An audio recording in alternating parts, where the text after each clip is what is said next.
What's going on, everybody? This is the TYSK Report. Let's dive into this tech news. Instagram teases AI editing tools that will completely reimagine your videos. Instagram is planning to introduce a generative AI editing feature next year that will allow users to change nearly any aspect of your videos. The tech is powered by Meta's Movie Gen AI model, according to a teaser posted by Instagram head Adam Mosseri, and aims to provide creators with more tools to help transform their content and bring their ideas to life without extensive video editing or manipulation skills. Meta unveiled its Movie Gen AI video generator in October, which promises to preserve human identity and motion in the videos it creates or edits. Meta hasn't announced when Movie Gen will be available, but Instagram is the first platform that the company has confirmed will utilize the text-to-video model. And also right here is a video from Adam Mosseri where he gives us a little bit more detail about what to expect that's coming to Instagram. So let's check it out.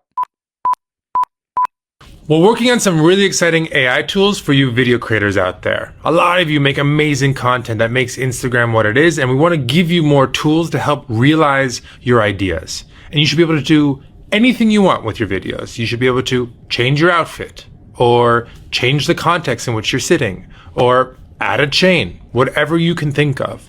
Now, all that you're seeing here are some of the early research models that we've been exploring, and we're hoping to bring some of these into the Instagram app next year. So keep an eye out, more to come. Peace.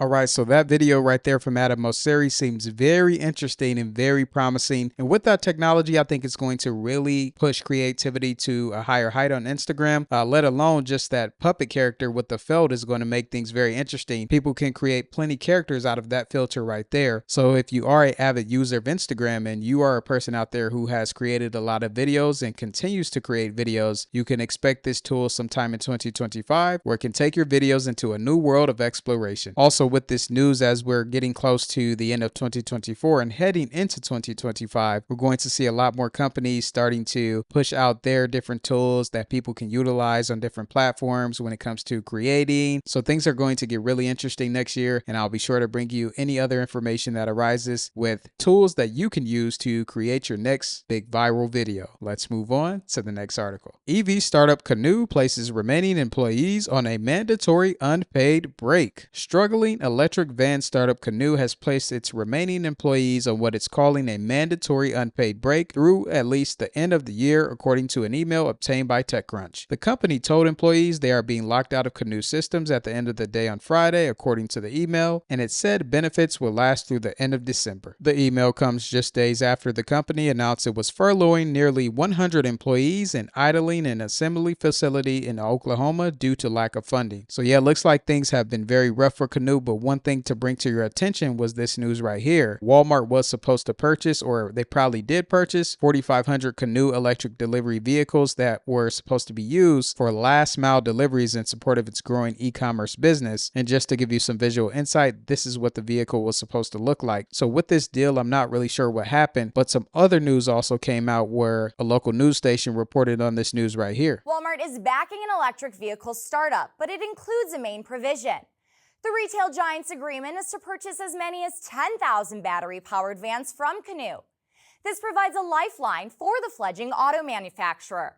The caveat, however, Walmart is blocking Amazon from buying Canoe's EVs. Walmart also has an option to take a position in the electric van company.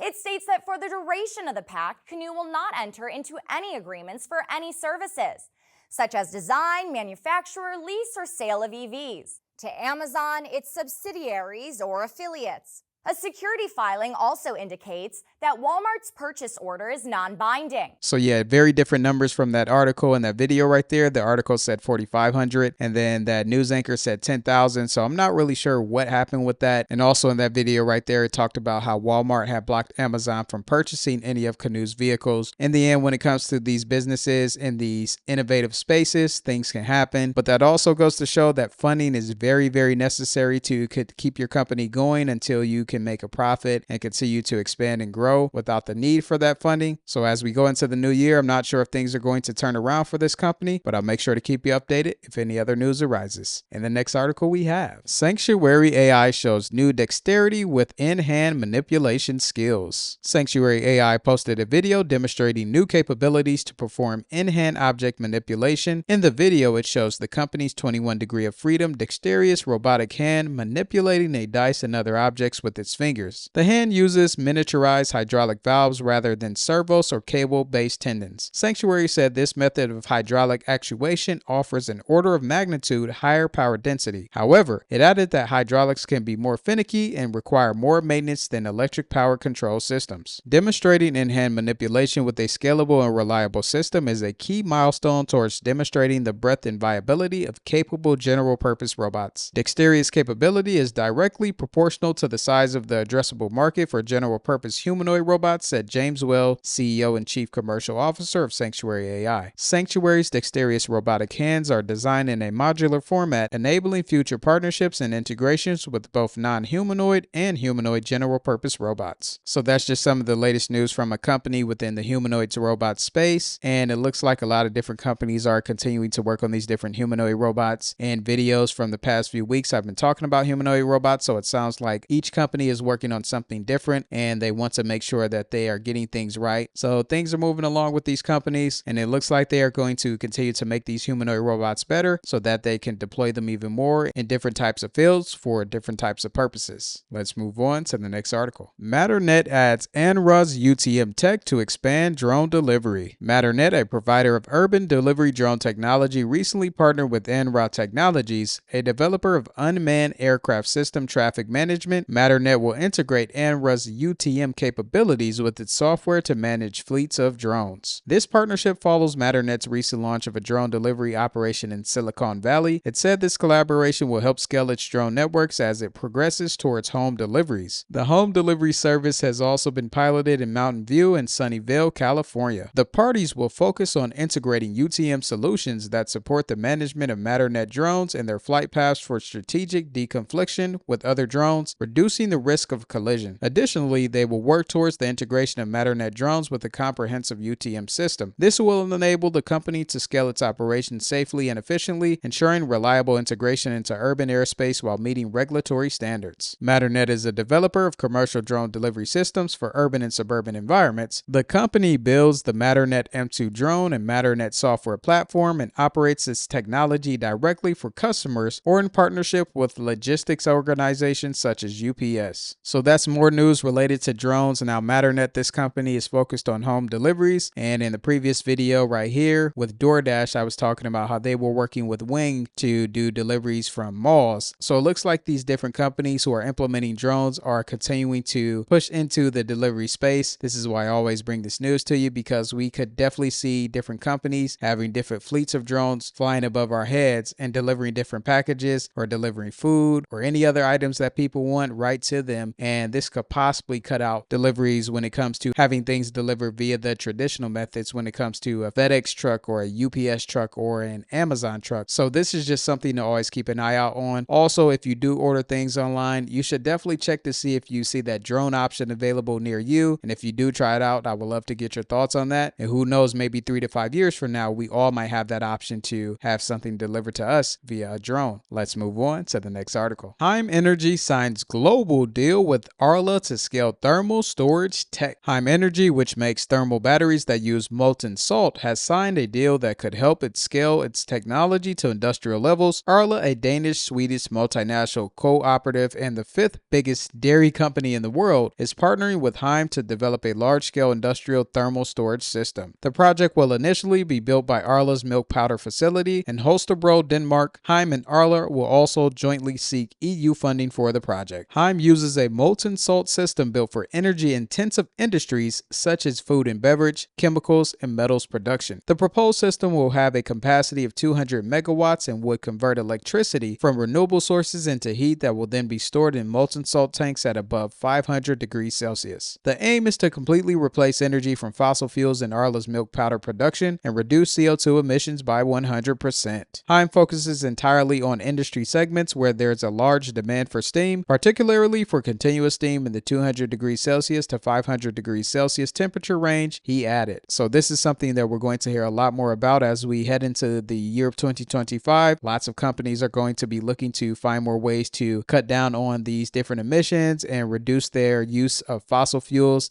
even though a lot of fossil fuel usage is still going to be used in the future. And a lot of these countries have these 2030 and 2040 sustainability goals, and cutting out fossil fuel is a part of one of those goals. But let's move on to the next article. DOC finalizes semiconductor awards totaling nearly $7 billion for Samsung, Texas Instruments, and Amkor. The U.S. Department of Commerce on Friday announced its awards for Samsung, Texas Instruments, and Amkor technology under the CHIPS Incentives Program, which come to more than $6.7 billion altogether. The program is meant to help expand domestic semiconductor production. Samsung was awarded up to $4.745 billion in direct funding, a smaller amount than the preliminary award of up to $6.4 billion that was announced earlier this year, while Texas Instruments was granted up to $1.61 billion and Amkor up to $407 million. Samsung plans to invest $37 billion over the next few years to ramp up chip development and production in the U.S., the DOC said. The company will expand its operations in Texas to include 2 new production facilities and a site for research and development. It also plans to expand an existing facility in Austin. Texas Instruments is working to build 3 new facilities, 2 in Texas and 1 in Utah, which is said it will invest over $18 billion through 2029. So that's just some of the latest news when it comes to things related to the CHIPS Act and the CHIPS Incentive Program. Lots of money have been awarded to different companies, and with the new presidency coming in, as always, I say I'm not sure what's going to happen with all of this. So with only a few weeks left, we could possibly see even more news related to money being awarded, and I'll make sure to keep you updated on what companies could be receiving those millions and billions of dollars. In the next article we have OpenAI's GPT-5 reportedly falling short of expectations. OpenAI's efforts to develop its next major model, GPT-5, are running behind schedule with results that don't yet justify the enormous costs, according to a new report in the Wall Street Journal. This echoes an earlier report suggesting that OpenAI is looking for new strategies, as GPT-5 might not represent as big of a leap forward as previous models. OpenAI has reportedly completed at least 2 large training runs, which aim to improve a model by training it on enormous quantities of data. An initial training run went slower than expected, hinting that a larger run would be both time-consuming and costly. And while GPT-5 can reportedly perform better than its predecessors, it hasn't yet advanced enough to justify the cost of keeping the model running. So as these big companies continue to compete to make the best AI model, I do wonder at what point things are going to get too difficult to where they can't make a model better than their previous one. So in 5 years from now, I am very interested to see what the AI model space is going to look like, where the companies are going to be, and what the models are going to be like. Maybe they're looking to get to a point where the model is going to be able to be autonomous and create a better version of itself. I'm not really sure, but things are going to get interesting as time moves along, and I'll make sure to keep you updated if any other information arises with AI models. So that's just some of the latest news when it comes to the world of technology. I hope you enjoyed the video, and I always want you to continue to stay informed. So in order to do that, you should like the video, subscribe, and then check out these 2 videos right here where I keep you informed about the things you should know